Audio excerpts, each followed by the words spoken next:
Okay. Forgive my hair for looking a wreck. I really didn't watch it this morning because, well, I was just now on YouTube and I just took a look at a few things that I wanted to actually discuss today. Felt like getting out of the way real quick. So, first of all, let me just start off with saying hello. Hello, all people on YouTube. It is Ichidori Snake. And there are actually a few things I want to address. Three things I want to address, actually. I want to address a surprise topic near the end, but for the first few minutes, I'm going to talk about the Nintendo NX rumors, which are growing stronger within the gaming community, and, of course, the negativity behind Suicide Squad and what that means for the DCEU. So I'm going to be doing quite a bit. Gonna be as brief as possible on all topics. So here we go. So the Nintendo NX. For those of you that do not know, Nintendo has been developing a new console of sorts in order to. I guess they said they weren't gonna necessarily replace the Wii U, but basically to a lot of us, that's what it's looking like. That's what it's pretty much coming down to, because of the Wii U's poor sales and all of that. So, and it's inferior hardware as far as in comparison to PS4 and Xbox One. So the NX is being developed right now. Now, the main rumor that is going on right now is that the Nintendo NX is going to be a portable hybrid. Meaning, basically, it's going to kind of be like a portable console, but you can also attach it to your TV, and it'll be like a main console, sort of like, the Wii U already is. And and the controllers will be detachable, so the controller parts will be detachable. You can just use that as a regular controller. My thoughts on it were kind of, I was a bit weirded out at first by the idea, because I was like, wait, what? How is it supposed to work? Like, how are they supposed to match the power of a PS4 and an Xbox One if it's supposed to be, technically speaking, a portable, like a handheld type deal?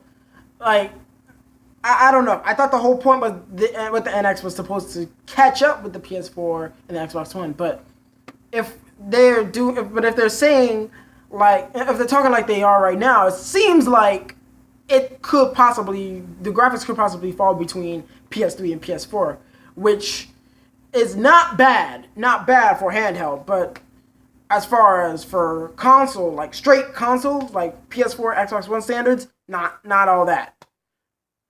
My main concern isn't necessarily the hardware. I mean, it is a concern because I'm trying to wrap my head around how the second player is supposed to join in games and stuff like that. Because if it's going to be just one controller, are there going to be classic controllers that will be usable? Are they going to bring back the Pro controllers from the Wii U? What are they going to do with that? I don't know. But that's not my main concern. My main concern actually this time around is how much third-party support will it get? Because, remember, the main weakness behind the Wii, despite its success, was that it lacked third-party support. And when it did get third-party support, a lot of the controls were clunky, the graphics weren't exciting at all. So, of course, you definitely got an inferior version of a third-party game. Call of Duty Black Ops immediately comes to mind when thinking about third-party support for the Wii. The Wii U was supposed to correct it. It was intended to correct it because now here you have an HD console. There are a lot more possibilities you can work with. But the Wii U came around when the PS3 and the Xbox 360 were on its last legs. I mean, it caught up to the PS3 and Xbox 360's graphics, and of course the Wii U gamepad allowed for better controls. But the PS4 and the Xbox One were around the corner, so a lot of people were waiting out for that. So not a lot of people were really all that excited for the Wii U, unless you were excited for the first-party Nintendo games that were to come with it. So there's that. And even though third-party support with the Wii U increased, in comparison with the Wii, still developers are shying away from the Wii U because they don't necessarily like the hardware. They don't necessarily want to work with it because they want to focus more on next gen consoles and more emphasis on, how beautiful the games look and how well they play. And they feel like the Wii U's hardware will kind of drag that down just a bit. So, of course, they're shying away from the Wii U. And I don't want that to happen to the NX, which is why I'm surprised that they decided to make it I'm hearing rumors of a portable hybrid. Nintendo has not confirmed this at all. Let me get that out of the way. Nintendo has not confirmed this. This is just speculation at the time. This is just rumors. But from the way the rumors are sounding, it's very likely that it could go that way. And if it goes that way, then most likely we will be getting an inferior console hardware-wise to the PS4 Neo and the Xbox One and Scorpio. Now, that is not to say that that the graphics won't look great. I'm sure they will, just like they do in the Wii U. And I'm sure that the controls, if, we get a little bit of, details on how that'll work, I'm sure it'll work out just fine as well. But right now it seems like Nintendo is really trying to shy away from, actual home consoles and moving more towards the portable side because the 3DS is doing just fine. It's slowing down in sales because it's getting old, but it's doing just fine. A lot more people have 3DSs than they do Wii U's. And that's because there's a lot more third-party support for 3DS. And it's also because there are a lot of, let's face it, there are a lot of other options with the 3DS. Not necessarily many with the Wii U. Moving on, Suicide Squad has come out this week. And this sort of surprises me and sort of doesn't. Guess who got negative aggregate scores? Suicide Squad. Rotten Tomato, as of right now, has sort of averaged out all the review scores and has come out to 29%. Ouch. That's just as bad as Batman vs. Superman, guys, if not worse. So, and Batman vs. Superman, it was a piece of crap. It was pretentious as all hell. It was rushed. It was clearly no thought was given into it. Either no thought was given into it or too much thought. Because in my opinion, Snyder tried way too hard to be philosophical with that movie and it just ended up bombing. But aside from that, Suicide Squad. Now, I have not seen Suicide Squad yet. So I was kind of disappointed when I woke up to find that the review scores for Suicide Squad were really low. Now, this is the critic scores, not necessarily the fan scores. But I'm still disappointed because I was looking forward to the movie actually being good, to the movie redeeming the qualities that Batman vs. Superman failed to provide. And yet, here we are with a 29% aggregate score from the critics. Which disappoints me highly considering how well a shitty movie like Ghostbusters got. Ghostbusters got a 76%. But here we have Suicide Squad at 29%. Now, something's kind of fishy here. I'm not quite sure.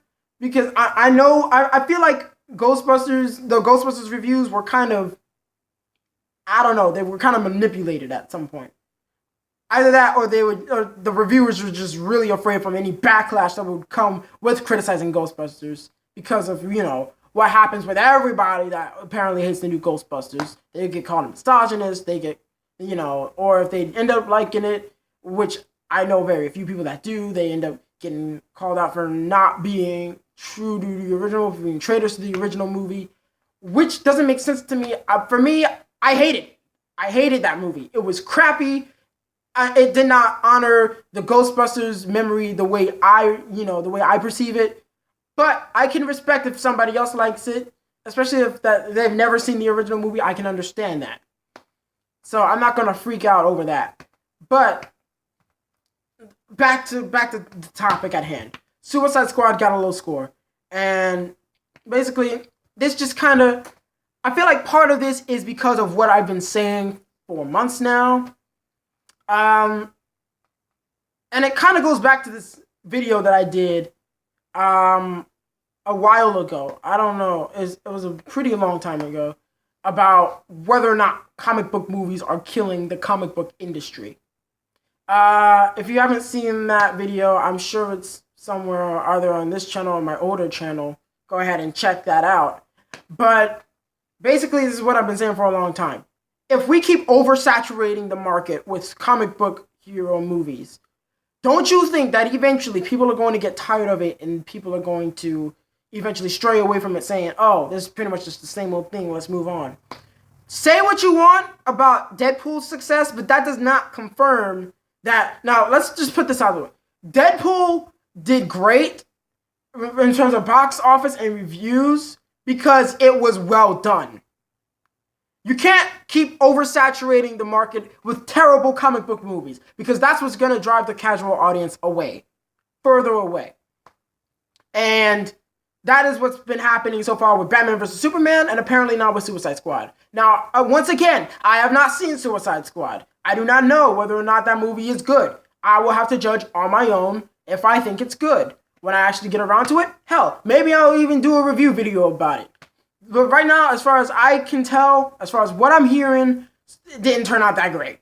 And that just, we can just attribute it, chalk it up to classic piss poor production, possibly terrible script writing, dry performances from the actors, and we could just chalk it up to a bunch of stuff.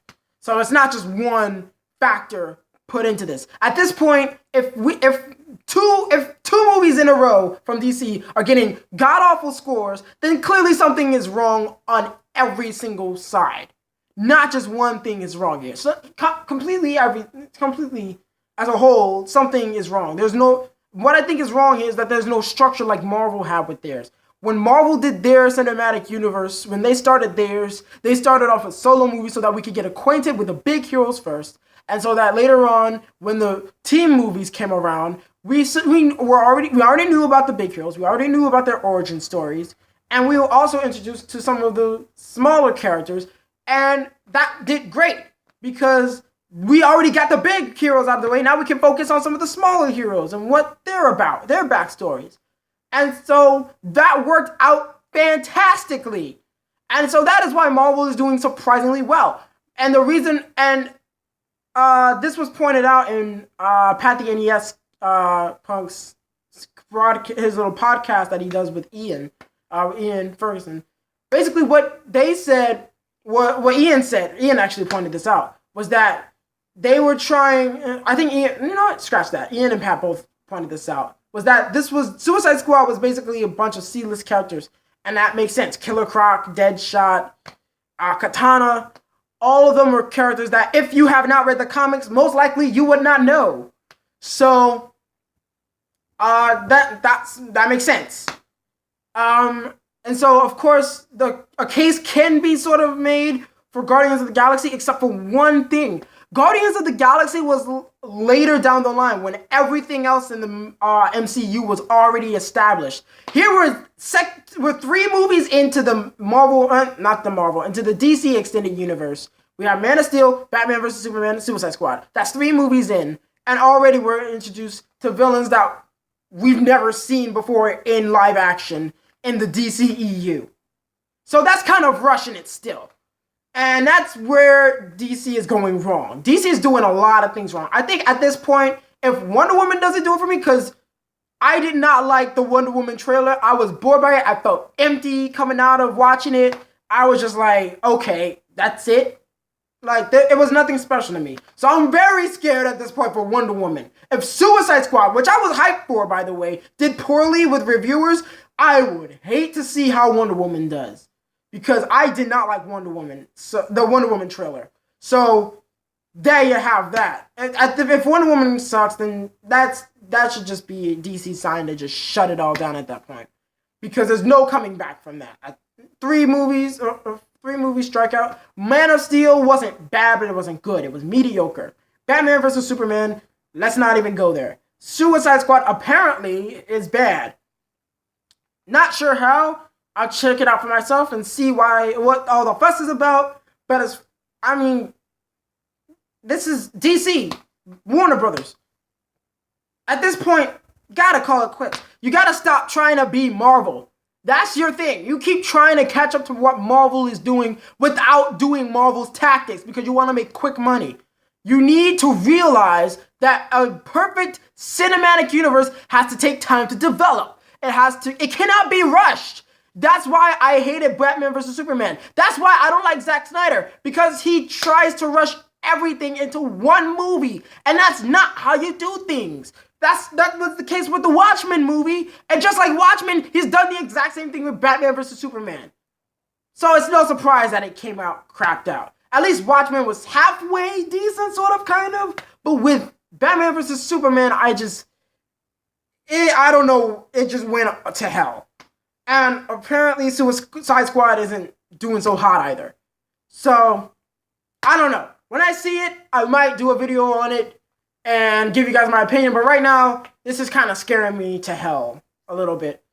Alright. So, at last, the final topic is my surprise topic. I don't know if you guys are familiar with Street Fighter V's newest edition, Judy. Judy was introduced to Street Fighter in Super Street Fighter 4. She came back in Street Fighter 5. But the only problem I have with Judy in Street Fighter 5 is, well, a few problems. But the main problem I have is her theme song. And not a lot of people were a fan of her theme song. So what I did was I went ahead, made a petition on change.org to sort of rectify that, to sort of get Capcom to go back and change her theme song, because frankly, this one is not doing it. It's not that great. If you want to check it out on your own, do it at your own risk. I might put down the video in the description. So, you know, if you want to check out the theme song, I'll put it in there. And I'll also put the petition in there too. So, yeah, if you think that this song is really crappy like I do, go ahead and sign. Right now, our first goal is 100 signs so that we can at least garner some attention from Capcom. There's no guarantee of its success, but I at least want to try to do something. If it happens, then great. If not, then at least we can say we tried to do something about it. So that's the goal here. So that's all I've got for you guys today. Take care of yourselves. Now that I said my piece, peace.